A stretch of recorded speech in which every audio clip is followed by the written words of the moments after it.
Hello students, welcome to AS Tutorials. Today we are going to continue our first chapter from economics, that is development. So students, कल हम लोगों ने individual development goals के बारे में पढ़ा था, करेक्ट। हमने देखा था दैट कुछ पॉइंट्स देखे थे हमने रिलेटेड टू डेवलपमेंट, जिसमें पहला पॉइंट क्या था हमारा, दैट अलग अलग लोगों के गोल्स अलग अलग होते हैं, correct. We studied about that different person can have different developmental goals and what may be development for one may not be development for the other. It may even be destructive for the other.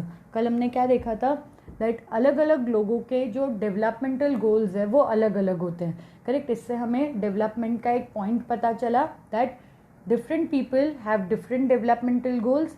हो सकता है जो चीज़ एक person के लिए development है वो दूसरे के लिए डेवलपमेंट नहीं हो, और मेनी अ टाइम्स ऐसा भी हो सकता है कि जो चीज़ एक पर्सन के लिए डेवलपमेंट हो सकती है, पॉसिबिलिटीज़ है कि वही चीज़ की वजह से दूसरे पर्सन का वो चीज़ दूसरे पर्सन के लिए डिस्ट्रक्शन हो। क्लियर। सो हमने यहाँ पर कल ये पॉइंट पढ़ा था। देन उसके बाद हमारा second point related to individual development goals था about the income.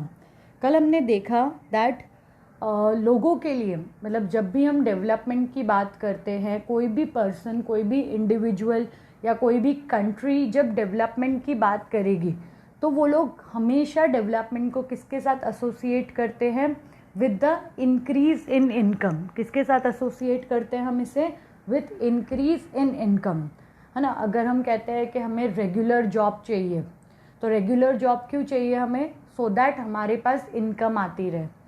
If we से कि हमें प्रमोशंस चाहिए, इफ़ वी से कि हमें बेटर वेजेस चाहिए, अगर हम बोलते हैं कि हमारा प्रोडक्शन बढ़ना चाहिए, या अगर हम बोलते हैं कि प्रोडक्ट का प्राइस बढ़ना चाहिए, जब भी हम ऐसी सब बात करते हैं तो इन शॉर्ट हम किसके साथ एसोसिएट कर रहे हैं उसको, अपनी इनकम के साथ। हर पर्सन जब भी डेवलपमेंट के बारे में सोचता है तो उसके लिए इंक्रीज इन इनकम एक इम्पॉर्टेंट क्राइटेरिया रहता है ऑफ डेवलपमेंट, मतलब जिससे वो अपना डेवलपमेंट मेजर कर सकता है। अगर इनकम इंक्रीज हुई तो क्या कंसिडर किया जाता है, दैट डेवलपमेंट हुआ है। लेकिन कल हमने ये भी देखा दैट सिर्फ इनकम इम्पॉर्टेंट नहीं होती है। I told you yesterday in last lecture, I told you that income is very important, लेकिन सब कुछ इनकम नहीं है। Got it. इनकम ज़रूरी है बिकॉज विदाउट इनकम बहुत सारी ऐसी मटेरियलिस्टिक थिंग्स है जो आप परचेस नहीं कर पाओगे। Food, clothing, shelter, health, education, इन सब चीज़ों के लिए आपको इनकम चाहिए। एक बेटर लिविंग के लिए आपको क्या चाहिए, इनकम चाहिए। लेकिन इनकम के साथ साथ सिक्योरिटी, इक्वालिटी, फ्रीडम, रिस्पेक्ट, ये सब कुछ ऐसी इम्पॉर्टेंट चीज़ें हैं जो हमें चाहिए होती है। विदाउट दैट हम ये नहीं कह सकते कि हम डेवलप हुए हैं। जब भी हम एक डेवलपमेंट की बात करते हैं तो हम क्या चीज़ें कंसिडर करते हैं माइंड में, इनकम इंक्रीज़ होनी चाहिए, हम जिस एरिया में रह रहे हैं या जिस कंट्री में हम रह रहे हैं वहाँ पे लोगों को इक्वालिटी मिलनी चाहिए, लोगों को फ्रीडम मिलनी चाहिए, each person should respect each other. So ये सब कुछ नोशंस है किसके, डेवलपमेंट के, करेक्ट। सो ये किसके बारे में कल हमने देखा था लास्ट लेक्चर में, about the development of individual. अब हमारा नेक्स्ट टॉपिक आता है अबाउट द नेशनल डेवलपमेंट। ठीक है, नेक्स्ट टॉपिक क्या है हमारा, नेशनल डेवलपमेंट।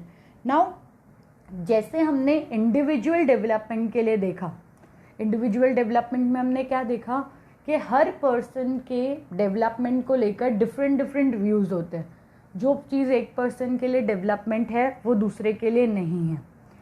सेम पॉसिबिलिटी कहाँ पर होती है, नेशनल डेवलपमेंट में भी होती है। हो सकता है कि जिस चीज़ को मैं डेवलपमेंट कंसिडर कर रही हूँ उस चीज़ को आप डेवलपमेंट कंसिडर नहीं करो। Getting, for the country also अलग अलग चीज़ें होती है।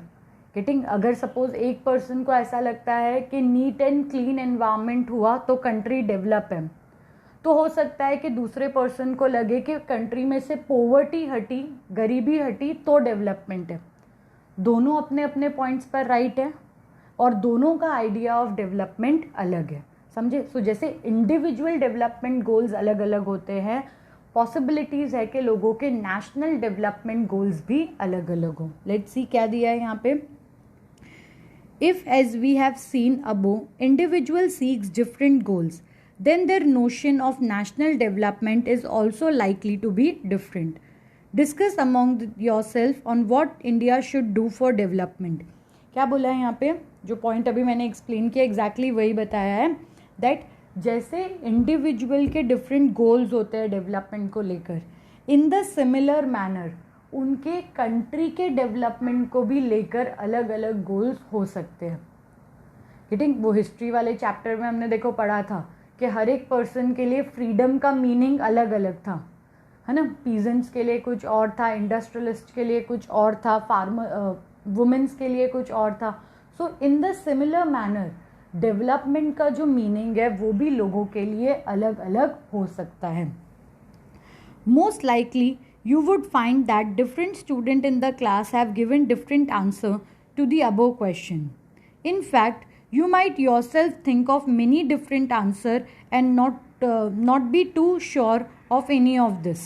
क्या बोला हुआ है यहाँ पे, तो जब भी हम बोले कि कंट्री का डेवलपमेंट क्या होना चाहिए, what should be the goal for the development of the country, तो जब भी हमारे दिमाग में ये क्वेश्चन आता है तो इवन हमारे माइंड में भी अलग अलग पॉइंट्स आ जाते हैं कि कंट्री में पॉवर्टी हट जानी चाहिए, लोगों की इनकम बढ़नी चाहिए, हर एक पर्सन के पास जॉब रहना चाहिए, कंट्री में बेटर हेल्थ फैसिलिटीज़ होनी चाहिए, एजुकेशन फैसिलिटीज़ अच्छी होनी चाहिए, ट्रांसपोर्टेशन सिस्टम अच्छा होना चाहिए, कंट्री में करप्शन ख़त्म हो जाना चाहिए.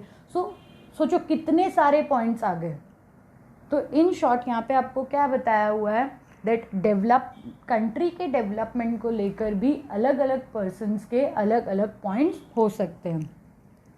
It is very important to keep in mind that different person could have different as well as conflicting notions of countries development.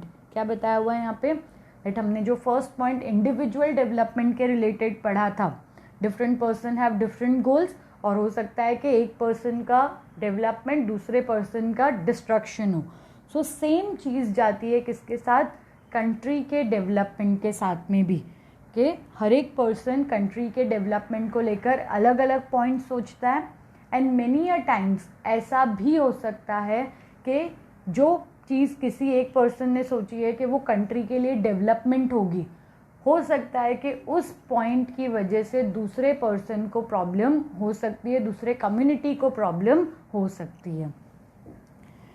However, can all the ideas considered equally important? Or if there are conflicts, how does one decide what would be fair and just path for all? We also have to think whether there is a better way of doing things. Would the idea benefit a large number of people or only a small group? National development means thinking about these questions. क्या बताया है कि हमने बहुत सारे ideas सोचे country के development को लेकर. क्या सब आइडियाज़ इक्वली इम्पॉर्टेंट हैं? हो सकता है कुछ ज़्यादा इम्पॉर्टेंट हो सकता है कुछ कम इम्पॉर्टेंट हो. करेक्ट. नाउ नेशनल डेवलपमेंट में कौन सी चीज़ों को काउंट करना फेयर होगा? उन टॉपिक्स को, उन आइडियाज़ को जिससे ज़्यादा से ज़्यादा लोगों को बेनिफिट मिल रहा है.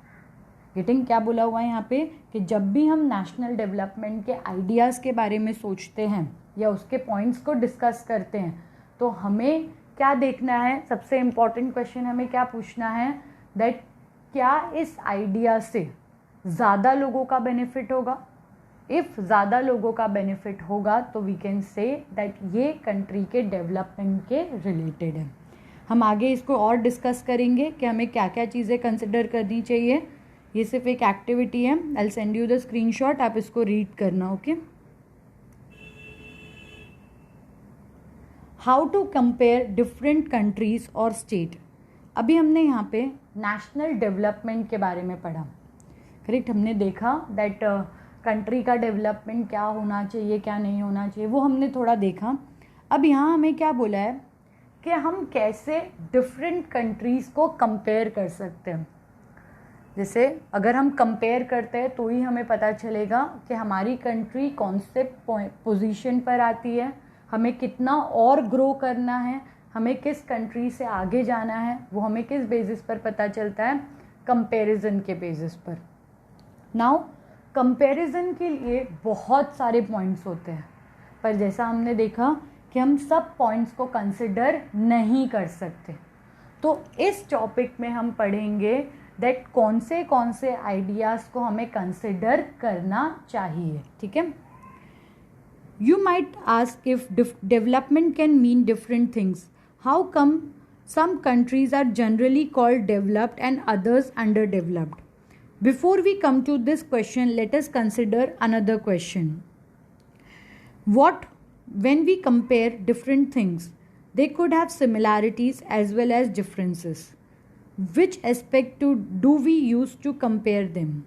Let us look at student in the class itself. How do we compare different students? Okay, अभी क्या बोला हुआ है यहाँ पे, दैट हमने पिछले पॉइंट में पढ़ा दैट डेवलपमेंट के नोशंस जो है वो हर एक इंडिविजुअल के लिए अलग अलग हो सकते हैं। हर एक मतलब कंट्री कैसे डेवलप होगी, कंट्री में कौन सी चीज़ें होंगी तो हम डेवलप कंसिडर करेंगे, ये आइडियाज़ हर एक पर्सन के अलग अलग होते हैं। लेकिन कभी कभी मतलब मेनी अ टाइम्स हमने सुना है दैट हम कुछ कंट्रीज़ को डेवलप्ड कंट्रीज़ बोलते हैं, कुछ कंट्रीज़ को डेवलपिंग बोलते हैं, कुछ कंट्रीज़ अंडर डेवलप्ड है। तो ये developed, developing and under developed ये स्टेटस कैसे डिसाइड होता है? कुछ तो पॉइंट्स होंगे, कुछ तो कॉमन पॉइंट्स होंगे जिनके बेसिस पर हम ये डिसाइड करते हैं कि एक कंट्री डेवलप्ड है, अंडर डेवलप्ड है या फिर डेवलपिंग है। ठीक है, अभी ये कंट्री के बारे में एक्सप्लेन करने से पहले आपको एक शॉर्ट बताया हुआ है कि क्लास में कैसे हम कंपेयर करते हैं। करेक्ट, वो कंपैरिजन हम समझे तो हम कंट्री का कंपैरिजन और इजीली समझ पाएंगे। अगर क्लास में कंपैरिजन करना होता है स्टूडेंट्स के बीच में तो कैसे कंपेयर किया जाता है? उनके हाइट को देखकर, उनकी हेल्थ को देखकर, उनके टैलेंट्स को देखकर। करेक्ट, देखते हैं क्या क्या दिया है यहाँ पे points. They differ in their height, health, talent and interest. The healthiest student may not be the most studious one. The most intelligent student may not be the friendliest one. So how do we compare students? The criterion we may use depend on the purpose of comparison. We use different criterion to choose a sports team, a debate team, a music team, or to organize a picnic. Still, if for some purpose we have to choose the criterion for all round progress of student in the class, how shall we do it? Now यहाँ पे क्या बोला हुआ है कि जब हम class में देखते हैं तो क्लास में भी अलग अलग बच्चे होते हैं। करेक्ट, कोई भी मतलब कोई भी स्टूडेंट जो है वो सिमिलर नहीं होता। हर एक स्टूडेंट के अंदर कुछ ना कुछ डिफरेंट टैलेंट्स होते हैं। कुछ लोग इंटेलिजेंट होते हैं, कुछ लोग हेल्दी होते हैं, कुछ लोग क्या कह सकते हैं हम लोगों को अच्छे तरीके से ऑर्गेनाइज कर पाते हैं। करेक्ट, तो हर एक स्टूडेंट के अंदर डिफरेंट टैलेंट्स होते हैं। तो यूजुअली हम स्टूडेंट्स को कैसे सिलेक्ट करते हैं? स्टूडेंट्स को सिलेक्ट किया जाता है ऑन द पर्पस, मतलब on the basis of the purpose. हम किस चीज़ के लिए सिलेक्ट कर रहे हैं। लाइक फॉर एग्जाम्पल, अगर हम डिबेट कॉम्पिटिशन के लिए एक टीम सिलेक्ट कर रहे हैं तो वहाँ पे हम किसको सिलेक्ट करेंगे? जो लोग इंटेलिजेंट हैं। ठीक है, अगर सपोज हम लोग एक स्पोर्ट्स टीम सिलेक्ट कर रहे हैं तो हम किसको सिलेक्ट करेंगे? जो स्टूडेंट्स हेल्दी है, जो स्टूडेंट्स प्रॉपर वर्कआउट कर पाते हैं, हम उनको सिलेक्ट करेंगे। अगर हमें पिकनिक ऑर्गेनाइज करनी है या जैसे आपके स्कूल्स में फेयरवेल वगैरह होता है या कोई भी अदर इवेंट होता है तो उसमें कौन से स्टूडेंट्स को सिलेक्ट किया जाता है? जो स्टूडेंट्स अच्छे तरीके से दूसरे स्टूडेंट्स के साथ कम्युनिकेट कर पाते हैं, है ना, ज़्यादा लोगों के साथ फ्रेंड्स होते हैं। तो ऐसे डिफरेंट पर्पस के लिए हम डिफरेंट ग्रुप को सिलेक्ट करते हैं। बट अगर यहाँ पे आप नेक्स्ट क्वेश्चन क्या दिया है कि अगर सपोज आपको ओवरऑल किसी स्टूडेंट को सिलेक्ट करना है तो आप किस बेसिस पर उसको सिलेक्ट करोगे? Usually, we take one or more important characteristics of person and compare them based on their characteristics. Of course, there can be differences about what are important characters that should form the basis of comparison. Friendliness and spirit of cooperation, creativity और marks secured. अब क्या बोला है कि जब भी हमें overall या ऑलराउंडर एक स्टूडेंट को सिलेक्ट करना होता है तो वो किस बेसिस पर किया जाता है, वो उनके मतलब एक टॉपिक को हम सिलेक्ट नहीं करते, हम फिर वहाँ पे क्या करते हैं, एक से ज़्यादा कैरेक्टर्स देखते हैं. जैसे अगर मैंने बताया डिबेट टीम सिलेक्ट करनी है तो हम इंटेलिजेंस देखेंगे, ठीक है. अगर पिकनिक ऑर्गेनाइज करनी है तो हम फ्रेंडलीनेस देखेंगे. लेकिन जब हम ऑल राउंड स्टूडेंट को सिलेक्ट करते हैं तो उस टाइम पर हम क्या क्या चीज़ें देखते हैं, उसका इंटेलिजेंस लेवल देखते हैं. जैसे आपके स्कूल में हेड बॉय हेड गर्ल जब सिलेक्ट होता है तो उस टाइम पर क्या देखा जाता है, वो स्टूडेंट को ओवरऑल देखा जाता है कि स्टडी में वो कैसा है, ठीक है. नेक्स्टली कितना क्रिएटिव है, डिबेट करते टाइम पे कितने प्रॉपर वे में वो डिबेट कर पाता है, स्पीच गिविंग पावर कैसा है उसका, गेटिंग कितने लोगों के साथ वो कोऑपरेट करके काम कर रहा है. इन शॉर्ट हम क्या करेंगे, हम एक ओवरऑल चीज़ों को देखेंगे एंड देन उसके बाद कंपैरिजन करके डिसाइड करेंगे कि कौन बेटर है. क्लियर. सो यहाँ क्या बताया है कि जब मतलब इन ये पूरे पैराग्राफ से आपको नेशनल डेवलपमेंट के बारे में बता रहे हैं. हाँ, किसके बारे में बता रहे हैं, नेशनल डेवलपमेंट के बारे में बता रहे हैं. दैट जैसे स्टूडेंट्स को दैट इज़ ओवरऑल जब हमें सिलेक्ट करना होता है तो हम एक से ज़्यादा कैरेक्टर्स देखते हैं. इन द सिमिलर मैनर जब हम कंट्री के डेवलपमेंट की बात करते हैं उस टाइम पर भी हम एक से ज़्यादा क्राइटेरिया देखते हैं. हम देखते हैं कि कौन सी चीज़ें इम्पॉर्टेंट है. जैसे इनकम इम्पॉर्टेंट है, ठीक है, तो हम इनकम का पॉइंट ले लेंगे. हेल्थ इम्पॉर्टेंट है तो हम हेल्थ का पॉइंट ले लेंगे. एजुकेशन इम्पॉर्टेंट है या स्टैंडर्ड ऑफ लिविंग इम्पॉर्टेंट है तो हम वो पॉइंट्स लेंगे. समझा. मतलब ऐसे बहुत सारी चीज़ें हैं लेकिन हम सबको कैलकुलेट नहीं कर सकते, इसलिए हम क्या करते हैं, जो 3-4 इम्पॉर्टेंट चीज़ें हैं उनके बेसिस पर कंट्री के डेवलपमेंट को कैलकुलेट करते हैं या कंपेयर करते हैं. This is true of development too. For comparing countries, their income is considered to be one of the most important attributes. Countries with higher income are more developed than the other countries with less income. This is based on the understanding that more income means more of all things that human beings need. Whatever people like and should have, they will be able to get with greater income. So greater income itself is considered to be one important goal. क्या बोला हुआ है कि जैसे हम जब overall student को select करते हैं तो उसके मार्क्स, उसका इंटेलिजेंस है ना, ये इम्पॉर्टेंट कंसिडर किया जाता है. इन द सिमिलर मैनर जब हम कंट्री के डेवलपमेंट को कंपेयर करते हैं या जब हम कंट्री के डेवलपमेंट की बात करते हैं तो उस टाइम पर इनकम को सबसे ज़्यादा इम्पोर्टेंस दिया जाता है.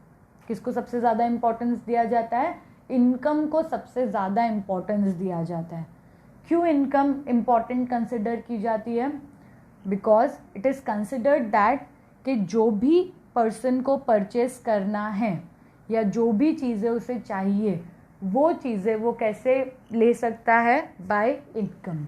समझे, मनी से वो मटेरियलिस्टिक थिंग्स बाय कर सकता है. इसीलिए क्या कंसिडर किया जाता है, दैट इनकम इम्पॉर्टेंट है. तो डेवलप्ड, अंडर डेवलप्ड, डेवलपिंग हम किस बेसिस पर कंपेयर कर सकते हैं, on the basis of income of the country. ठीक है, मनी के बेसिस पर. जिन कंट्रीज़ का इनकम ज़्यादा है इट इज़ कंसिडर्ड कि वो ज़्यादा डेवलप्ड है. जिन कंट्रीज़ का इनकम कम है इट इज़ कंसिडर्ड कि वो लोग कम डेवलप्ड हैं. Now what is the income of country? Intuitively, the income of country is the income of all the residents of country. This gives us total income of the country. Now अभी यहाँ पे हमें national income के बारे में बताया है. किसके बारे में, national income. किसके बारे में बताया है हमें, कंट्री का इनकम. कंट्री के इनकम को हम क्या बोल सकते हैं, नेशनल इनकम बोल सकते हैं. नेशनल इनकम मतलब क्या होता है, कंट्री के अंदर जितने भी लोग रहते हैं उनकी टोटल इनकम। देखो यहाँ पे क्या दिया हुआ है, the income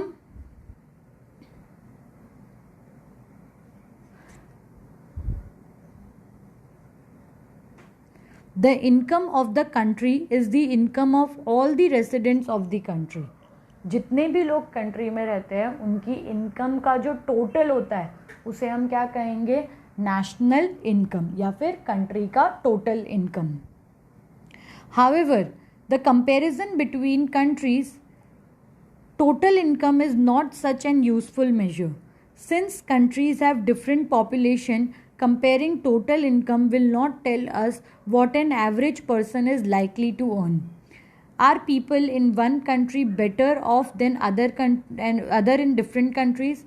Hence, we compare the average income, which is total income of the country divided by its total population.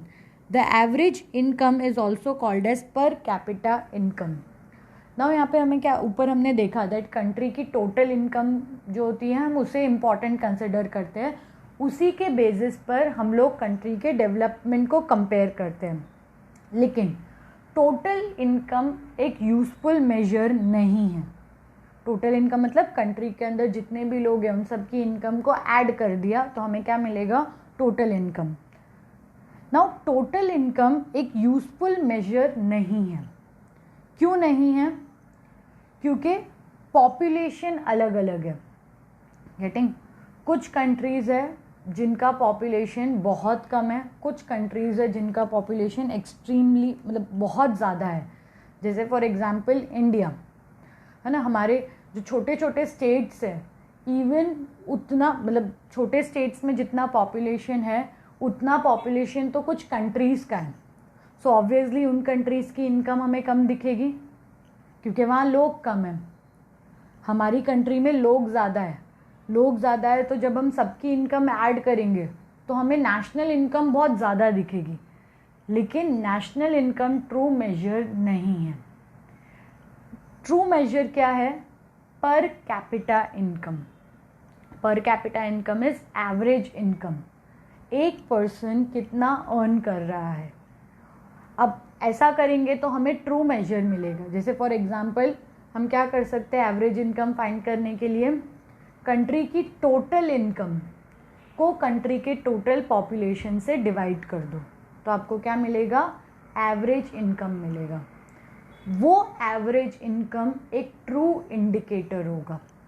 जैसे एक एग्जांपल ले लेते हैं, कंट्री ए इंडिया है, कंट्री बी कोई स्मॉल पॉपुलेशन वाली कंट्री है, ठीक है। कंट्री ए का नेशनल इनकम 1 लाख रुपीज़ है। कितना रुपीज़ है? 1 लाख रुपीज़ है, ठीक है। और कंट्री ए में कितने लोग रहते हैं? 100 लोग रहते हैं।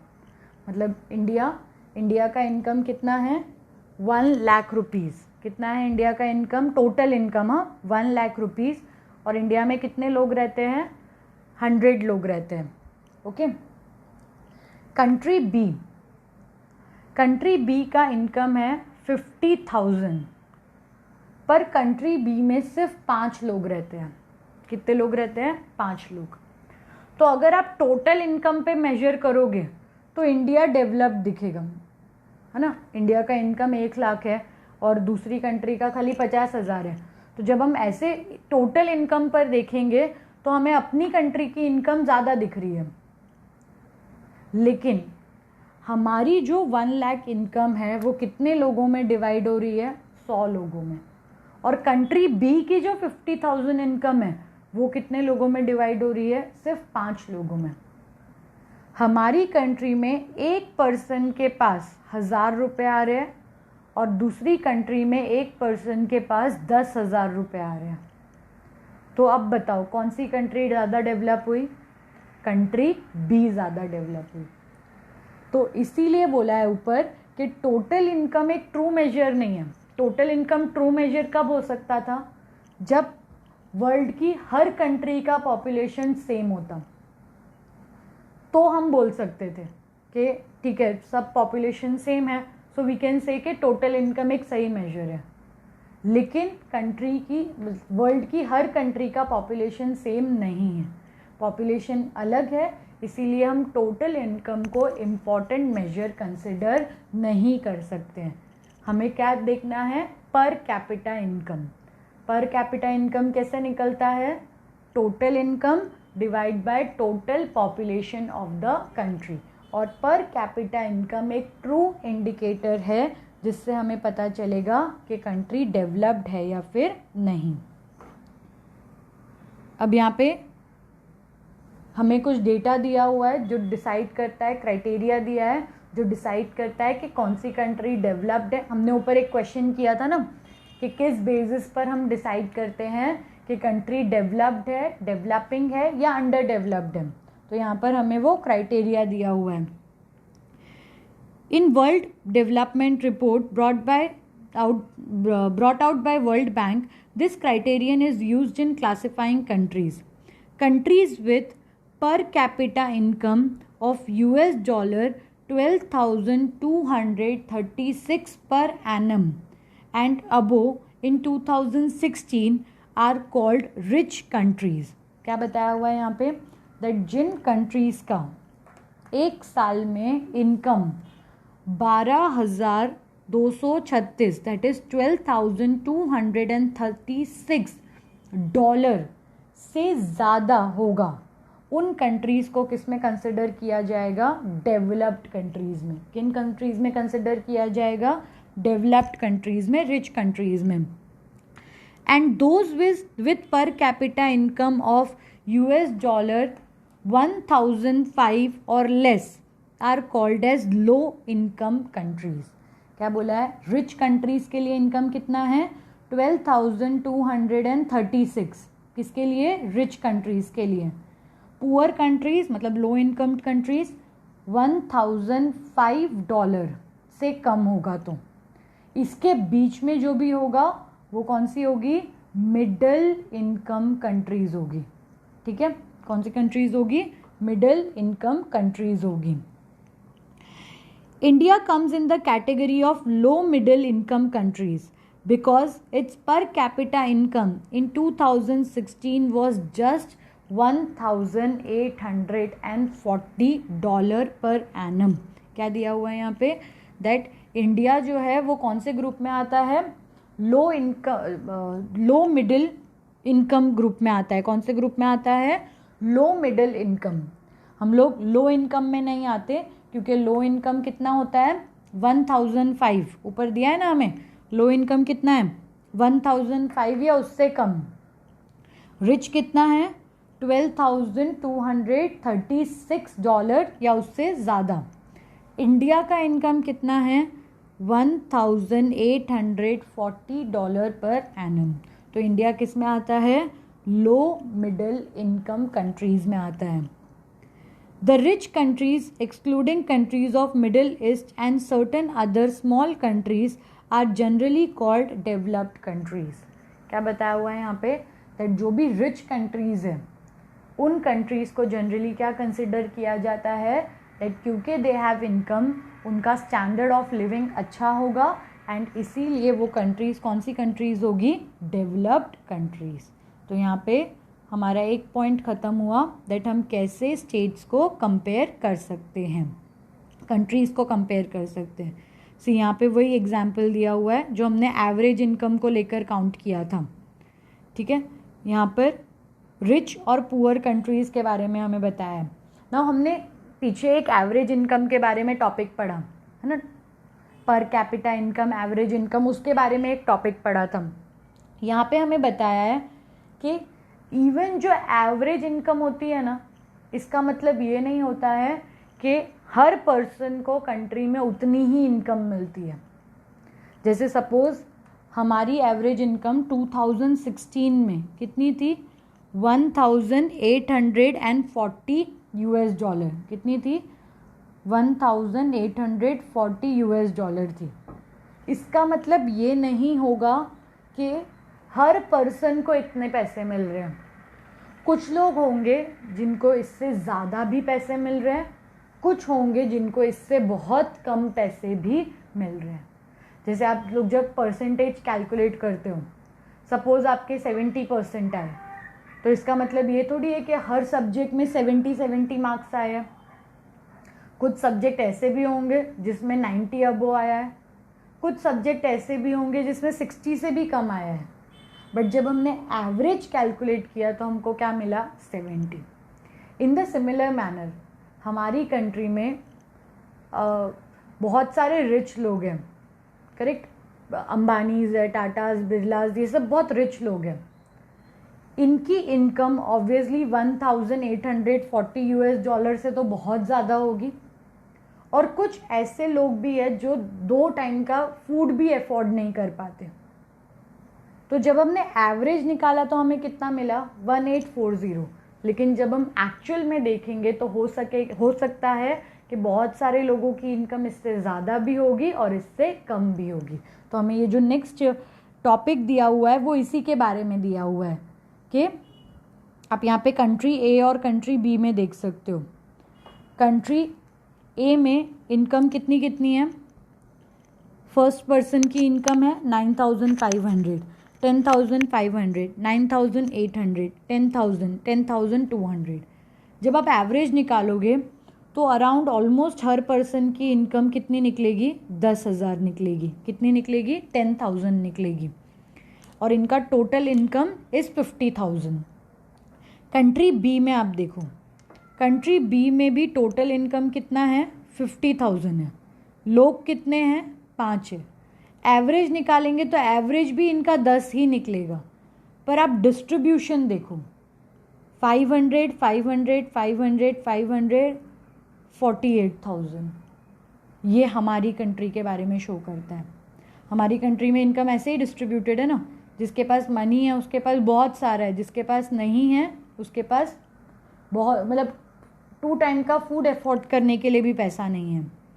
ये रिच कंट्रीज़ के बारे में यहाँ पे हमें बताया हुआ है कि दिस आर रिच कंट्रीज़। ये कौन सी कंट्रीज़ हैं, this are the rich countries. ये कौन सी कंट्री है, रिच कंट्री, जहाँ पे इनकम इक्वली डिवाइडेड है। ये पुअर कंट्री है जहाँ पे रिच और पुअर होते हैं। यहाँ पे आप देख सकते हो कि this is the country with no rich and no poor. This is the country जहाँ पे रिच और पुअर होते हैं। ये हम एग्जाम्पल हमारी कंट्री को ही कंसिडर कर सकते हैं। सो यहाँ पे हमारा नेशनल डेवलपमेंट का टॉपिक ख़त्म होता है। अगले लेक्चर में हम लोग income and other criterias, that is जैसे हमने इंडिविजुअल डेवलपमेंट के लिए देखा था कि अदर क्राइटेरियाज होते हैं, हम अगले टॉपिक में देखेंगे कि नेशनल डेवलपमेंट में भी इनकम के अलावा दूसरे क्राइटेरियाज होते हैं। Thank you students.